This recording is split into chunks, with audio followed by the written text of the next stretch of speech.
8 iPhones e medicamentos opioides. Uma girada do timer tranca a fechadura do cofre.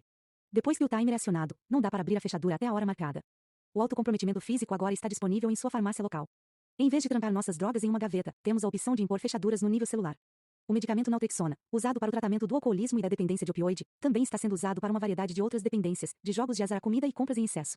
A naltrexona bloqueia o receptor opioide, o que, por sua vez, diminui os efeitos de reforço de diferentes tipos de comportamento compensatório. Tive pacientes que, com a naltrexona, relataram uma interrupção parcial ou completa do desejo por álcool. Para pacientes que vêm lutando há décadas com esse problema, a capacidade de não beber de jeito nenhum ou de beber com moderação como pessoas normais surge como uma revelação. Como a naltrexona bloqueia nosso sistema opioide endógeno, as pessoas se perguntaram, com razão, se poderia induzir a depressão. Não há evidência confiável a este respeito, mas ocasionalmente recebo pacientes que relatam uma diminuição do prazer com a naltrexona. Um paciente me disse, a naltrexona me ajuda a não beber álcool, mas não gosto tanto de bacon quanto costumava, nem de duchas quentes, e não consigo ter aquela euforia depois de correr. Trabalhamos nisto, fazendo tomar naltrexona meia hora antes de entrar numa situação onde haja risco de beber, tal como uma happy hour. Usar a naltrexona conforme a necessidade permitiu-lhe beber com moderação, e também voltar a gostar de bacon. Em meados de 2014, um dos meus alunos e eu fomos para a China entrevistar pessoas que buscavam tratamento para dependência de heroína no New Hospital, um hospital de tratamento voluntário para dependência, sem verba governamental, em Beijing. Conversamos com um homem de 38 anos, que descreveu que, antes de ir para o New Hospital para tratamento, tinha recebido a cirurgia para dependência. A cirurgia para dependência consistia na inserção de um implante de longo efeito de naltrexona, para bloquear os efeitos da heroína. Em 2007, ele contou, fui para a província de Wuhan para a cirurgia. Meus pais me obrigaram a ir e pagaram por ela. Não sei ao certo o que os cirurgiões fizeram, mas posso dizer que não funcionou. Depois da cirurgia, fiquei injetando heroína. Não conseguia mais ter a sensação, mas continuava injetando do mesmo jeito porque era o meu costume. Pelos 6 meses seguintes, eu me injetei todos os dias, sem sentir nada. Não pensei em parar porque ainda tinha dinheiro para comprá-la. Passados 6 meses, a sensação voltou. Então, cá estou, agora, esperando que eles tenham algo novo e melhor para mim. Esta história demonstra ser improvável que apenas a farmacoterapia, sem insight, compreensão e vontade de mudar o comportamento, funcione. Outro medicamento usado para tratar a dependência alcoólica é o disulfiram. Ele interrompe o metabolismo alcoólico, levando ao acúmulo de acetaldeído que, por sua vez, causa uma severa reação de vermelhidão, náusea, vômito, pressão sanguínea elevada e uma sensação geral de mal-estar. Tomar disulfiram diariamente é um eficiente meio de dissuasão para aqueles que estão tentando evitar o álcool, especialmente pessoas que acordam de manhã determinadas a não beber, mas à noite já perderam sua determinação. Acontece que a força de vontade não é um recurso humano infinito. É mais como exercitar um músculo, que pode ficar cansado se o usamos demais. Como disse um paciente, com o disulfiram, só preciso decidir não beber uma vez por dia. Não tenho que ficar decidindo o dia todo. Algumas pessoas, mais comumente as do leste asiático, têm uma mutação genética que as leva a ter uma reação ao álcool como a provocada pelo disulfiram, sem a droga. Historicamente, esses indivíduos tiveram porcentagens menores de dependência alcoólica. É digno de nota que, em décadas recentes, o aumento de consumo alcoólico nos países do leste asiático levou a índices maiores de dependência alcoólica, mesmo nesse grupo previamente protegido. Agora, os cientistas estão descobrindo que quem tem a mutação e bebe mesmo assim tem um risco maior de cânceres relacionados ao álcool. Como em todas as formas de autocomprometimento, o disulfiram é falível. Meu paciente Arnold bebeu pesadamente durante décadas, problema que só piorou depois de ele ter sofrido um sério acidente vascular cerebral e perdido um pouco da função do lóbulo frontal. Seu cardiologista disse-lhe que ele tinha que parar de beber ou morreria. Os riscos eram altos. Prescrevi disulfiram e disse a Arnold que a droga o deixaria enjoado, caso ele bebesse enquanto estivesse sob tratamento. Para garantir que Arnold a tomasse, sua esposa lhe dava o comprimido toda manhã e depois pedia que abrisse a boca, para ter certeza de que ele havia engolido. Um dia, enquanto a esposa estava fora, Arnold foi até um bar, comprou uma dose de uísque e bebeu. Quando a esposa chegou em casa e o encontrou bêbado, o que mais a intrigou foi o disulfiram não ter deixado Arnold enjoado. Ele estava intoxicado, mas não doente. Um dia depois, ele confessou. Durante os 3 dias anteriores, ele não tinha engolido o comprimido. Em vez disto, enfiava-o no vão deixado na falta de um dente. Outras formas modernas de autocomprometimento físico envolvem mudanças anatômicas no corpo, por exemplo, cirurgias para perda de peso, tal como a banda gástrica, a gastrectomia tubular e o bypass gástrico. Essas cirurgias realmente criam um estômago menor e ou desviam a parte do estômago que absorve calorias. A banda gástrica coloca um anel físico em volta do estômago, deixando-o menor, sem remover qualquer parte dele ou do intestino delgado. A gastrectomia tubular remove cirurgicamente parte do estômago para deixá-lo menor. A cirurgia do bypass gástrico redireciona o intestino delgado ao redor do estômago e do duodeno, onde os nutrientes são absorvidos. Minha paciente Emily fez uma cirurgia de bypass gástrico em 2014. Em um ano, conseguiu ir de 113 quilos para 52 quilos. Nenhuma outra intervenção, e ela tinha tentado todas, havia possibilitado que ela perdesse peso. Emily não está só. As cirurgias para perda de peso têm se revelado uma intervenção efetiva para a obesidade, especialmente quando outros remédios fracassaram. Mas elas não são desprovidas de consequências imprevistas. Um em 4 destinatários de cirurgia de bypass gástrico desenvolve um novo problema com dependência alcoólica. Em seguida à cirurgia, Emily também ficou dependente de álcool. Os motivos são muitos. A maioria dos obesos tem uma dependência subjacente à comida, que não é tratada adequadamente apenas com cirurgia. Poucas pessoas que se submetem a essas cirurgias recebem as intervenções comportamentais e psicológicas necessárias para ajudá-las a mudar seus hábitos alimentares.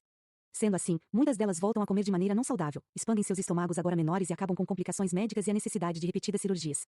Quando a comida deixa de ser uma opção, muitas mudam da comida para outra droga, como o álcool. Além do mais, a cirurgia altera a maneira como o álcool é metabolizado, aumentando a taxa de absorção. A ausência de um estômago de tamanho normal significa que o álcool é absorvido na corrente sanguínea quase instantaneamente, pulando o metabolismo de primeira passagem, que normalmente acontece no estômago. O resultado é que os pacientes ficam intoxicados mais rápido e permanecem intoxicados por mais tempo com menos álcool, como se recebessem a bebida direto na veia. Podemos e devemos celebrar uma intervenção médica que consiga melhorar a saúde de tantas pessoas, mas o fato de termos que recorrer à remoção e remodelação de órgãos internos para acomodar nossa quantidade de comida assinala uma reviravolta na história do consumo humano.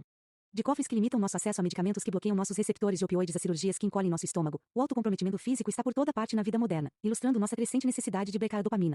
Quando havia livros a um estalo de distância, estava propensa a me estender em fantasia por mais tempo do que queria, ou que fosse bom para mim. Livrei-me do meu Kindle e do fácil acesso a um fluxo constante de livros eróticos prontos para serem baixados. O resultado foi que ficou mais fácil moderar minha tendência em ceder à ficção açucarada. O simples ato de ter que ir até a biblioteca ou a uma livraria criou uma barreira útil entre mim e minha droga de escolha. Autocomprometimento cronológico. Outra forma de autocomprometimento é o uso de limites de tempo e metas. Ao restringir o consumo a certas horas do dia, da semana, do mês ou do ano, estreitamos nossa janela de consumo e assim limitamos nosso uso. Por exemplo, podemos dizer para nós mesmos que consumiremos apenas nas férias, nos fins de semana, nunca antes de quinta-feira, nunca antes das 5 da tarde, e assim por diante. Às vezes, em vez de tempo propriamente dito, comprometemos-nos com base em marcos ou realizações. Esperaremos até nosso aniversário, ou assim que completarmos uma tarefa, depois de conseguirmos nosso diploma, ou assim que formos promovidos. Quando o tempo se esgota, ou alcançamos uma meta autodesignada, a droga é nossa recompensa. Os neurocientistas SH Med e George Kolb demonstraram que ratos com acesso ilimitado à cocaína durante 6 horas por dia gradualmente aumentam a pressão na alavanca ao longo do tempo, chegando à exaustão física e até a morte.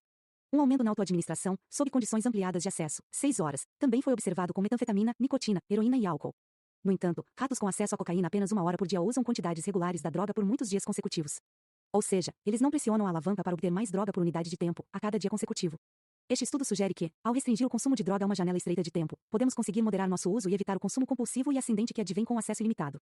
Monitorar quanto tempo passamos consumindo determinada coisa, por exemplo, cronometrar o uso do smartphone, é uma maneira de ficar atento e, assim, diminuir o consumo. Quando temos conhecimento de fatos objetivos, como a quantidade de tempo que estamos usando, ficamos menos capazes de negá-los, e assim em melhor situação para agir. No entanto, isso pode ficar muito difícil com muita rapidez. O tempo tem uma maneira curiosa de escapar de nós quando estamos buscando dopamina. Um paciente me contou que, quando usava metanfetamina, convenceu-se de que o tempo não importava. Sentia-se como se pudesse costurá-lo de volta mais tarde, sem que ninguém percebesse que faltava um pedaço. Imaginei-o flutuando no céu noturno, grande como uma constelação, costurando uma fenda no universo. Os produtos de alta dopamina confundem nossa capacidade de adiar gratificação, fenômeno chamado desvalorização por atraso. A desvalorização pelo atraso refere-se ao fato de que o valor de uma recompensa diminui à medida que temos que esperar mais tempo por ela. A maioria de nós preferiria conseguir $20 agora daqui a um ano. Nossa tendência em supervalorizar recompensas a curto prazo, em detrimento das de longo prazo, pode ser influenciada por muitos fatores. Um deles é o consumo de drogas e comportamentos adictivos. A economista comportamental online Brettville Jensen e seus colegas investigaram a desvalorização em usuários ativos de heroína e anfetamina comparados a ex-usuários e com controles correspondentes, indivíduos igualados em gênero, idade, educação, classe social, etc. Os pesquisadores pediram que os participantes imaginassem que tinham um bilhete premiado de loteria no valor de 100 mil coroas norueguesas a pouco mais de 60 mil reais. Depois, perguntaram aos participantes se prefeririam ter menos dinheiro imediatamente, menos de 100 mil coroas norueguesas, ou a quantia toda daqui a uma semana. Dos usuários ativos de droga, 20% disseram querer o dinheiro imediatamente e estariam dispostos a receber menos. Apenas 4% dos usuários antigos e 2% dos controles correspondentes aceitariam a perda. Fumantes de cigarro são mais propensos do que controles correspondentes a descontar recompensas monetárias, ou seja, eles as valorizam menos se tiverem que esperar por elas. Quanto mais fumam, e quanto mais nicotina consomem, mais descontam recompensas futuras. Essas descobertas se confirmam tanto para um dinheiro hipotético, quanto para dinheiro real. O estudioso de dependentes Warren K. Bickel e seus colegas pediram a pessoas dependentes de opioides e controles saudáveis para completar uma história que começava com a frase: depois de acordar, Bill começou a pensar no seu futuro. Em geral, ele esperava. Os dependentes de opioides participantes do estudo referiram-se a um futuro que era, em média, de 9 dias. Os controles